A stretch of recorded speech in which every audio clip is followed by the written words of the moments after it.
And now I'm going to share our screen, theoretically. All right. Can you see that? Can the panelists, you guys can see it? All right.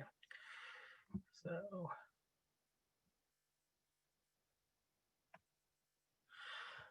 All right. Well, thank you, everybody who's here and joining us. We have almost 50 folks right now on the line.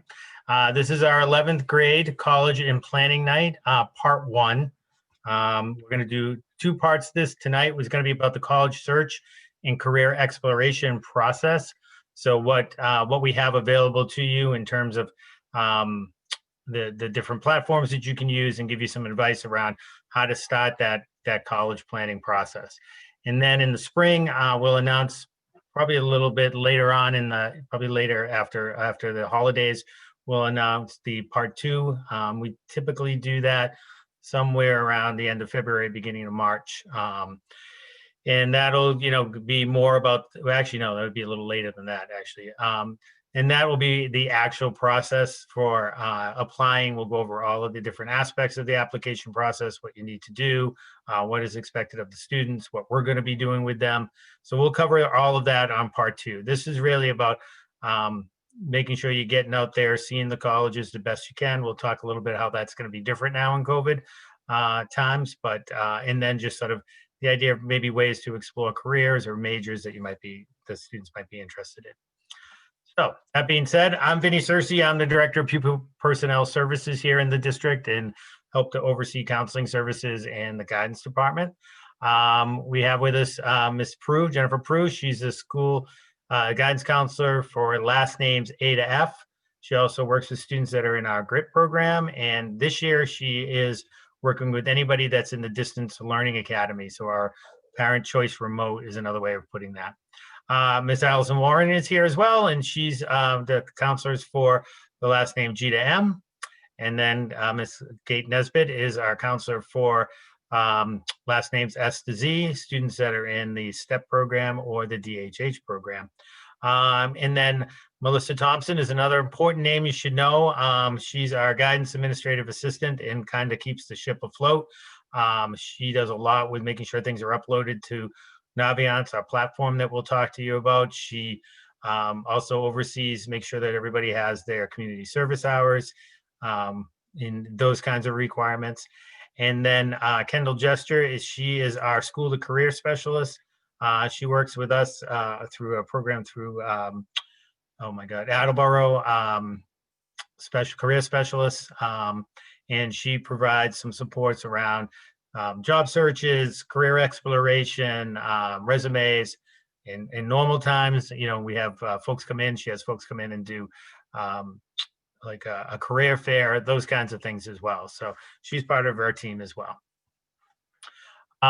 We try to keep everybody up to date. These are just the ways that you and the students really could stay up to date on what's going on in the guidance department, what kinds of presentations we're doing, if there's any particular thing that's coming down in terms of like college fairs, reminders for deadlines, especially when you're seniors, about reminding about college deadlines, FAFSA, financial aid, all of those kinds of things. We try to tweet out as much as we can. Allison, with the help of Kate and Jen, also sends out a monthly newsletter. We include a lot of our information in Mr. Dolman's newsletter as well. And then we have a new Google site, which is listed right here that you can access as well, and the students have access to, that keeps you up to date on that kind of information. As I noted, we also have a section in the high school website. Again, it's under the John B. Atwood Guidance and Student Support Center, because we also, beyond doing this work with college and career, we also provide mental health and supports and so forth. So those are just some of the ways that you can stay connected with us, and we try to communicate. I also, as you probably know, and probably might be a little sick of, I also send out emails about upcoming events or things that are important for you to know. As junior parents, you've got some of those. You'll get a lot more of those from me once your students become seniors. We send out a lot more of those. And then one of the really, I think one of the things we're really proud of here, with the help of, to be honest, Newton North, they contributed most of this. We sort of took it and took their college planning guide and made it more ours, and was particular to some of the things that we're doing. But this is really, I think, something that's really important, and you're going to be really the first group of parents and students that have been able to use this right from the beginning. This is a step-by-step guide on the college process. Just about everything you could think of in terms of searching, applying for, and understanding how the whole college process works is in this guide. There's quick links. So if you're saying, geez, I want to just, I can't remember, what was I supposed to do about financial aid? How do I do that FAFSA? You can go right to that link and click through it, or read it to cover to cover. It's a pretty long. There's stuff about NCAA and how to connect up with coaches. If you're a first generation college student, you're going to be a first generation. There's information about that. There's information about disabilities awareness, disability services. It really does cover all the nuts and bolts of how to search for and apply for college and financial aid. So hopefully you find that useful. Again, it's here.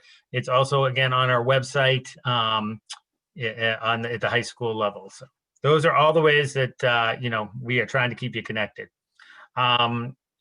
Before I do that, I do want to say, right now, obviously, with everything else, COVID is having a pretty significant impact on what we normally would do. I think, it's going to be a lot more work on, unfortunately, sort of on your end as parents and students to try to do this college search. Normally, at this point, we'd be saying, you should be out there, you should be visiting as many campuses as you can, hook up for open houses, go for college visits. Some of that is occurring, and then some of it's not. It really is college dependent. As the numbers go up, my guess is we're going to see less and less of that. There are still colleges that are doing live tours, but a lot of them are doing virtual tours or virtual open houses. We try to keep up with that information, but to be perfectly honest, it's changing literally day to day, week to week. So what we're encouraging people to do is, use the tools we're going to talk about, get some ideas around which colleges or types of colleges you might be interested in, get on their websites, see what they're offering in terms of open houses or virtual tours. And again, if they have live tours. Some college campuses are open for people to drive through. So you could get a feel for, I want to take a look at what would it look like or feel like to be on an urban campus. So I'm going to drive around, excuse me, Northeastern, or I'm going to try to see what it's more like a suburban, and I'm going to go down and see Stonehill. And just not that you might go there, just that you get a feel for the campuses. However, before you do any of that, make sure you check on their websites, because a number of colleges, my son goes to Quinnipiac, and they're locked down. You can't get on there unless you have a pass or you have an ID. So it's not even like you can ride around the colleges.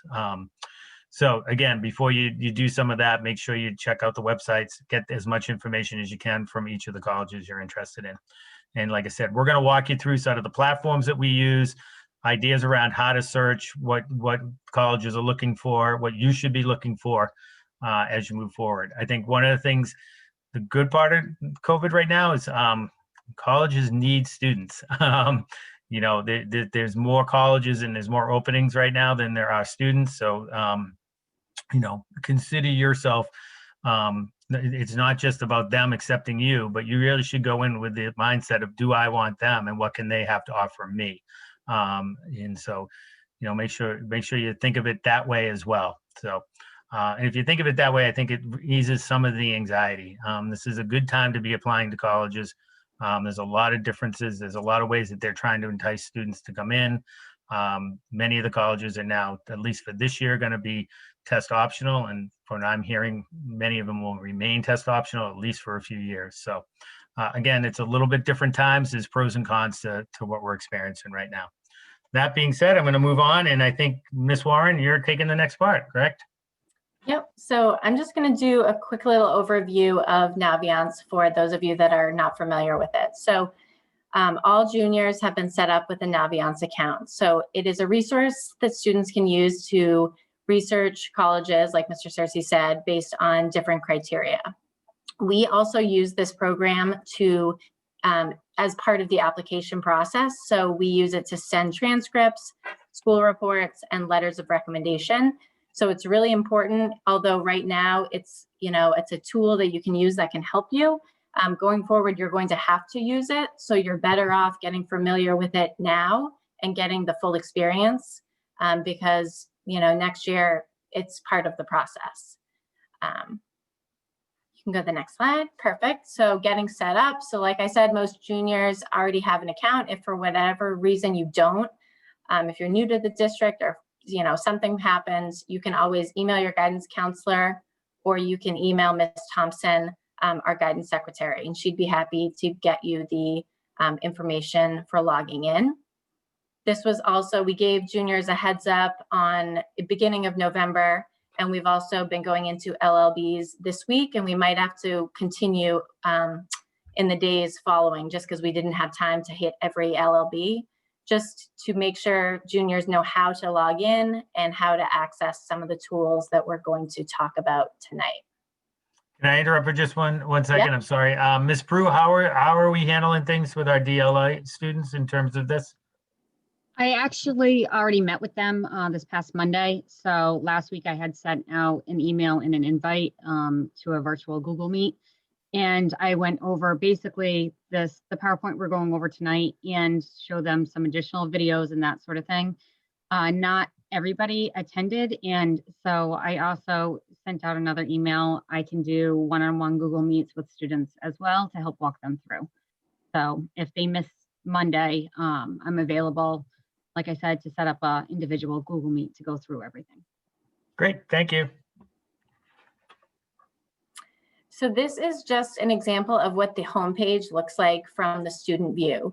And what we showed students in LLBs, and I know Ms. Prue went over, is students for the most part are going to be living in the colleges I'm thinking about tab. So this is just what it looks like.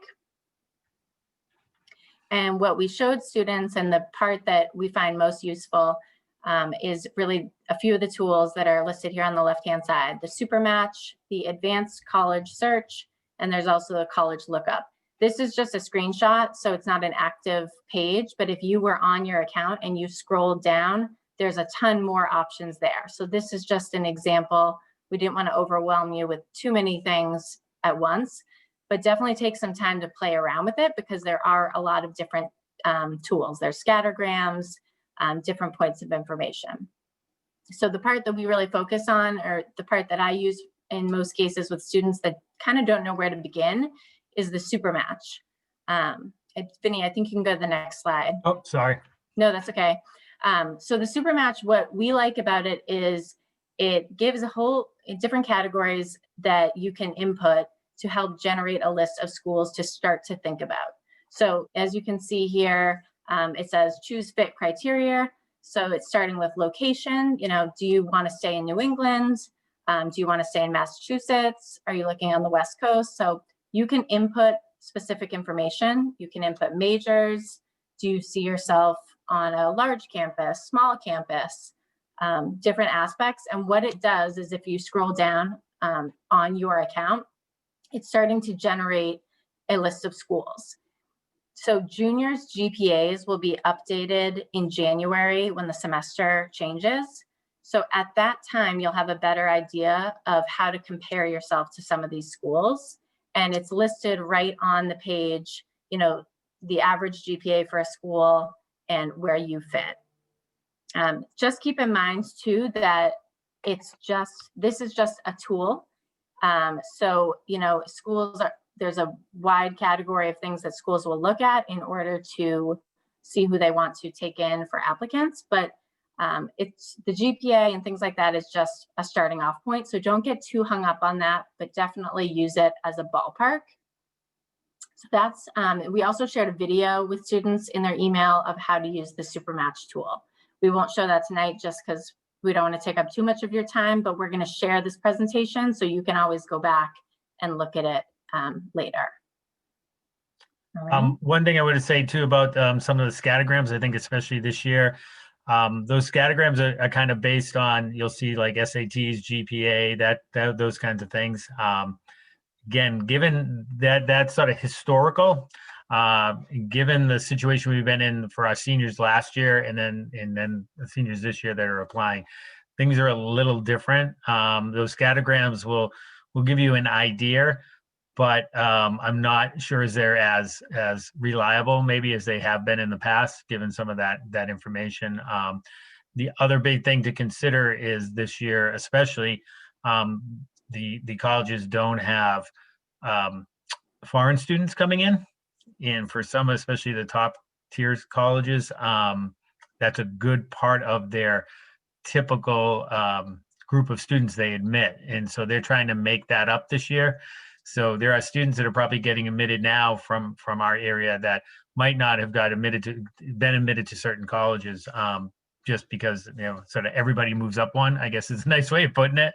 So I think just being aware of that as you look at some of these tools, it may be not quite as accurate as they have been in the past. No, definitely good point. And that's why we always like to say, again, this is a tool, but if you're looking for actual concrete information about a school, going to their website is the best bet. And they have a ton of information on there. We do our best to stay on top of that. But again, the reality is even before COVID, they change very frequently. They're always changing things. So it's really hard to keep up with that. But now definitely with COVID, as I said, things are a little different. You really need to sort of be more aware of the specific colleges getting onto their websites and taking part that way. So this is just another quick snapshot of another search tool. Again, same idea, using different categories to help generate a list for you. So similar to the Supermatch, but just a different format. So this is another tool that students can use. And as you can see, you can save these searches and you can do them over and over again. And then I think I'll do this slide and then I'll pass it off to Ms. Prue. This is just an example of when you click on a school, what their homepage looks like. So a lot of information, kind of quick and accessible. Again, the best bet is to go to the website, but definitely use this information for now to start to kind of research schools. So if you see at the top under the school name, there's overview, studies, student life, admissions. So if you click on each of those tabs, there's a whole bunch of information listed below. And Ms. Prue is going to touch on how to add a school to your colleges I'm thinking about list. So one of the things I just wanted to say, sorry, under costs, especially for your private universities, that's going to be the cost, like that's the sticker price. Doesn't necessarily mean you have to dig a little deeper. Again, either mostly using their websites, like what's their typical, merit, what do they do for financial aid? This is again, the sticker price, which can be pretty shocking if this is your first time around doing this. So just, again, be aware of that. And even with state schools, it might be a little less. Sometimes they don't include all their fees in this cost. So it may seem super cheap, but then when you actually go and look at what the costs are, there's been additional fees, which is often happens with state schools. So again, it gives these are like rough, gives you an idea, but there's a lot more to think about, and we'll talk a little bit more about that, I think, in the spring as well. So Vinny, do you mind going back for a second? Sorry. As you're starting to compile that list, if you see where it says Bryant University and there's a heart and it's highlighted in yellow, if let's say you're looking at this and you say Bryant is definitely a place that I'd like to go and I want to add that to my list, if you just click that heart, then you can switch now. Sorry. Nope. Sorry. Then it'll add to this list, colleges I'm thinking about. And from there, you can start adding. And, if you decide that you don't want a school anymore, you can delete it. But then as you're compiling this list, and we'll get into this later, more towards the spring, moving colleges from this list into your application list. So Typically, when everything's kind of normal, we have college reps coming in and visiting NHS, so students can sit down with the college reps and kind of talk about the colleges and get a feel for it and answer some questions. Right now, they are doing a lot of those virtually. The students were given an opportunity on the October 19th to do the virtual college fair. And there are a lot of those going around. So if you missed that one, there's probably more. The one thing I will say about the college reps is with COVID and even before COVID, if you're able to make that connection with a rep, that's a really good thing to do. A lot of times the rep that you're talking to is going to be the one reading your application. So to start that whole relationship and kind of put a face to a name and a piece of paper, because essentially that's what you're going to end up being is this application in front of them. And if you've started a relationship with them, it makes it sometimes an easier decision for them to decide whether or not that they're going to admit you. So one of the good things about Naviance is it helps students kind of identify things that they're interested in or careers to kind of go towards. Not every student at this point knows exactly what they want to do. So if you go to careers up on top, we have a bunch of different interest surveys. One of them is the career cluster finder. It's a simple assessment. It helps discover career cluster matches based on activities of interest and personal qualities and subjects that the student enjoys. The results of the assessment show the top 3 clusters matching with like different rankings of clusters with a percentage match. I think there's more on the next slide too.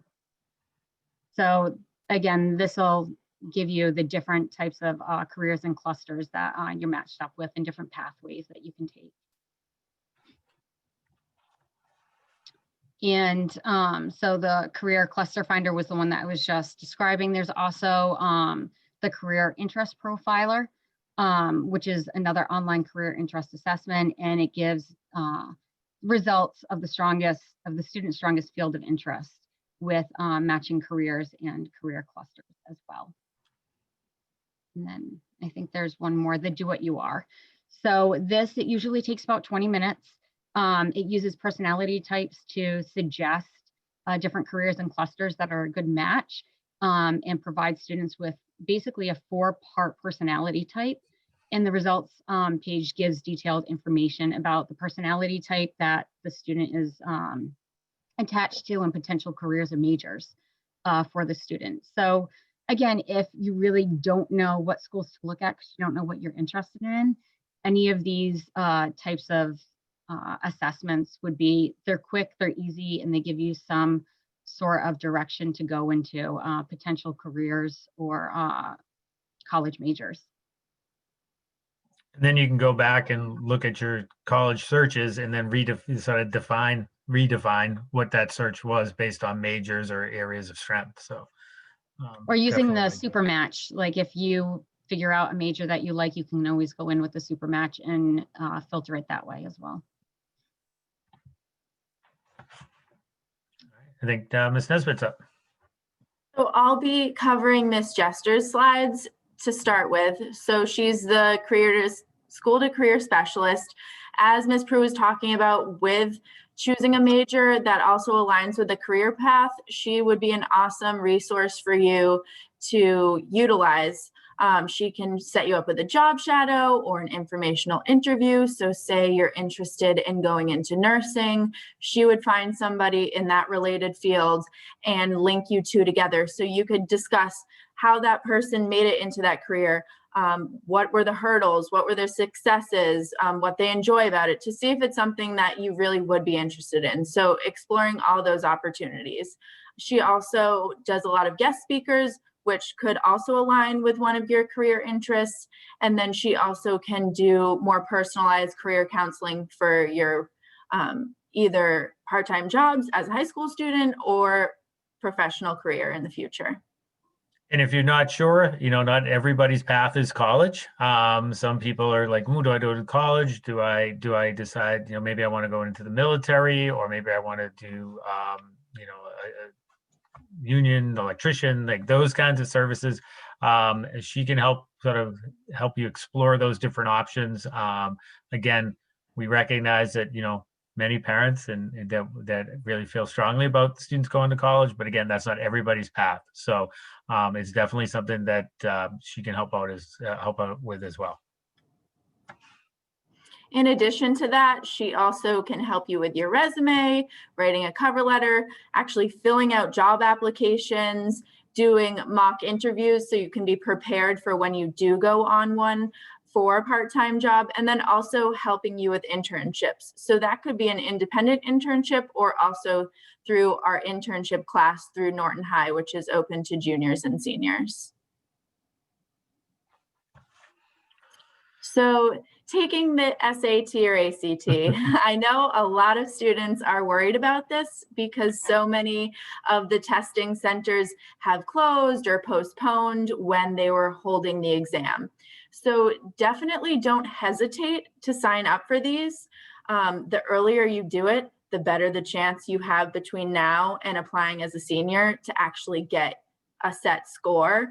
But a lot of schools are also looking at students more holistically because of this and going test optional. So if you aren't able to, it's not a problem. It's not going to be counted against you. Schools are being very open and understanding about this since we are in a pandemic. So just going on to College Board or the ACT website, you can register on there. Definitely make your account with your personal email so you can receive emails from them about testing updates, future site dates if yours is postponed, and then other resources. You can send 4 free score reports for the SAT specifically, and you have to do that up to 9 days after. So being mindful of where you would like to send those scores is important if you want to take advantage of the 4 free score sends. And also, if you believe that you qualify for a fee waiver, please reach out to your counselor. We have those available in guidance. We can help you set up your account with that fee waiver. So whatever support you need, we're there for you. Just know that we can't ever log into your College Board or ACT account. That is yours personally. We can only help with your Naviance account. If you are taking, or your son, daughter has taken AP classes, they already, as part of the registration process, have a College Board account, so they should use that one. They will merge them, but it can get messy, so it's best if you use the one that they've already created. They should also use their private email, correct? That is a little bit better. Sometimes we recommend that you, at this point, maybe create a college private email. It'll do a couple of things for you. One, this kind of information you'll be able to have, you'll know where to look for it. As you sign up for information from colleges, you don't want that coming in and clogging up either your family email or their Norton emails. They're getting enough of those from us, especially right now. So that's just one way to sort of keep all the college stuff in one location. We've had different people really recommend that they do that. So looking at upcoming test dates, these are specific ones listed from both the SAT and ACT site. So it shows the testing date and then when you need to register by. So there are late registration fees on top of the flat fee that they charge for taking the exam. So being mindful of when those come around so you aren't paying additional money on top of that. If there are any cancellations or postponed dates, that will be listed on the website for the SAT or ACT. So they will keep you updated if anything changes with the site that you signed up to take the exam at.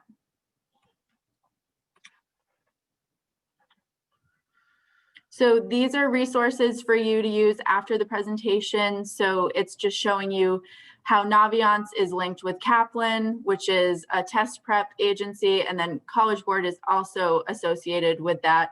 There's numerous practice tests that are full length. There's a question of the day for preparation. There's ways to just focus on certain portions of the exam. So if you're stronger in English but weaker in math, working on those math portions that will be a part of the exam. So definitely take advantage of that prior to taking the exam. Research has shown the #1 way of improving your SAT score is to actually just taking practice exams. I'm not saying not to do some of the Kaplan stuff, or I know some people sign up for tutors and a lot of that. In the past, we've offered free SAT prep, and it really was more of a quick workshop on giving you a few pointers, but just taking the exams, and it definitely has a big impact. So unfortunately, again, with COVID and what we're able to do in terms of having people into the building, that's limited this year. But these formats using Kaplan is definitely a way to go about doing that. So these would be your next steps. So we've broken it up into what you should be doing currently and through the winter. And then when we meet again for part 2, what you're looking at for the spring and summer. So focusing on the fall and winter. So like we had mentioned, start researching colleges and careers. Both are a great way to start off. You don't have to do one or the other. Explore as much as you can in Naviance. I know it takes up your independent time, but it will only set you up for success when you are applying as a senior. You'll be familiar with the website and have a set list of where you'd like to apply. Like Mr. Searcy said, definitely try to get on campus as much as possible. You'll get a great feel for it. But if that's not available, doing the virtual tours is another great resource. And I know every college is doing that. So just look at their admissions page on their website. Like Ms. Pruitt said, the Do What You Are assessment in Naviance, it only takes up to 20 minutes. You could do that during LLB if you wanted to. If you want to come down and we can set you up with it and get you started, we're more than happy to do that.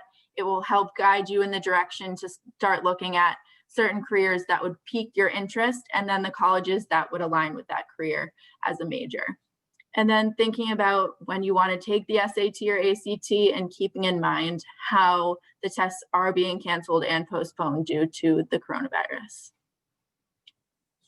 And then looking forward in the spring and summer, we'll look at that when we get to it in part 2, but briefly, just start thinking more seriously about the colleges that are on your I'm thinking about list, thinking about what teachers you want to ask for letters of recommendation from, begin working on your college essay, which you typically will do in your junior English class, working on the brag sheet that we'll share later on during the year, and then just talking with your family about the plans, your college budget, etc. So the more conversations you have, the better. And the more open communication you have with your counselor, the more we can support you. Can I just jump in quick? To students that are in the DLA, they also will be working on their college essay in the spring. Mr. Taylor and I have talked about kind of like a workshop, because it's not part of the Ingenuity, but we're already thinking about that and how we're going to support those students and get the college essay process into the DLA. So there is going to be some of that for those students as well. Great. I think the only other thing I would say in terms of the next steps is making sure, especially in these times, that if you really have an idea, or you have some schools that you think you might really be interested in, make sure you get on those websites. Make sure you sign up for some of those virtual tours. Log on if they have a log on page, get yourself an account, because they are tracking this. There's no two ways about it. We've been told they're looking to see who's really interested. They get thousands sometimes of applications. They will take a look and say, okay, who are the kids that are actually on our sites, that are attending our open houses, whether they're live or virtual. Those are really important things to do and can make the difference between your application and somebody else's. So if you say, boy, these are 2 or 3 schools that I think I already know as a junior, I'm really interested in, start getting onto those websites, start signing up for some of that stuff that they're offering, make that appointment to talk to an admissions representative.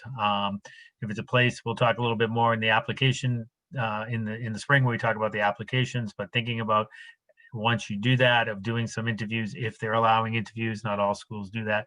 Any way that you can connect up and show that you're interested in that school and that you're serious could lead to not only your application being approved, but in some ways, I think it also may impact your ability to request more merit or in certain schools if need be come that time. So if they really think you're serious and are going to commit to their college, they're more apt to commit to you. So just a few other little hints. So I believe, so now we're at questions. This again is kind of a weird way because we have to use this webinar format. So if folks do have questions, please write them in the question and answer section, and we'll do our best to answer them. If they're specific questions for you about your specifically about you or your child or your situation, I'd encourage you to reach out to the individual counselor and address that either again through email or, we can have a phone conversation. So let's see.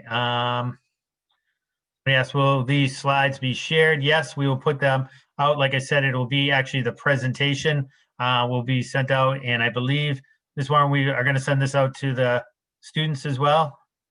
Yeah, so we'll share it directly through their email.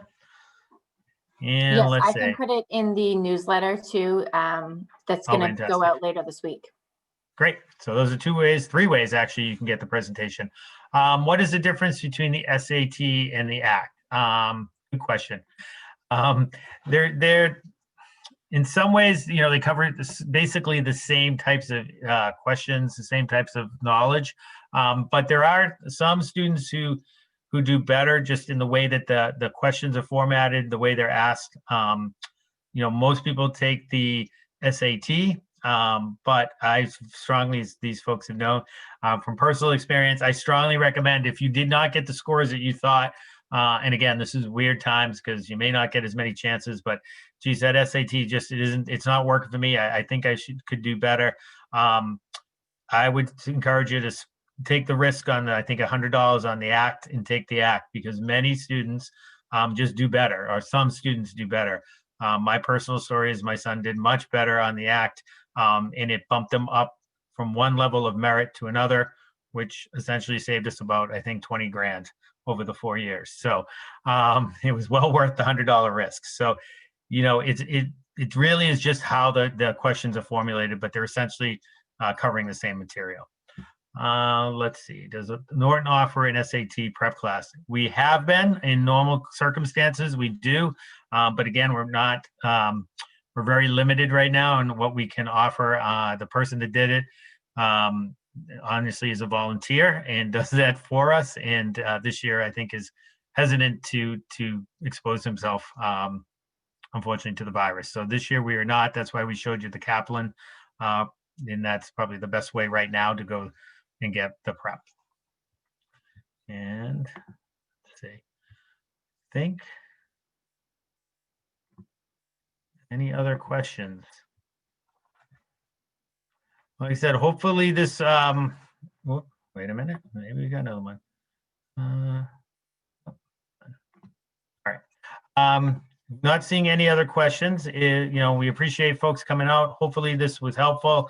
I know it's just an overview, so if you have specific questions as students, please make an appointment with your guidance counselor. They're happy to help walk you through all of this. And this is a good place to start. The sooner you do this, people talk about the college process being overwhelming, and it can be. One of the best ways to not become overwhelmed is to take it one step at a time, and do it as in a reasonably early time frame. This is the perfect time to begin the search process, to really delve into sort of your ideas around majors, really delve into what it is, the types of colleges you might be interested in. We're lucky here. We have lots of colleges within reach, so you can even, like I said, drive on campuses, get a feel for what the different, what a rural versus a suburban versus a large urban campus would look like. We don't have anything like Penn State or Michigan State, but that they did have to go on a long ride. But begin that process. Think about that. A lot of people use April vacation. Again, who knows what that's going to be like, but maybe things will be a little bit safer for everybody to go, especially to go on campus and visit campuses. If you're interested in going like south or west, using that time maybe to go and visit some of those places. Again, it's not a commitment, it's a feeling of, okay, these are the kinds of places I'm interested in. Lots of students have that idea of, ooh, this is I know this is a college I want to go to. I've always wanted to go there. And that's great, but sometimes they get on campus, meet the kids, get a feel for it and go, oh, good Lord, why would I do that? So again, as much as you can get out and do that, we really encourage you to do so. Other than that, I don't see any other questions. So I'm going to say everybody have a good night. And again, reach out if you have any questions. Thanks, everybody.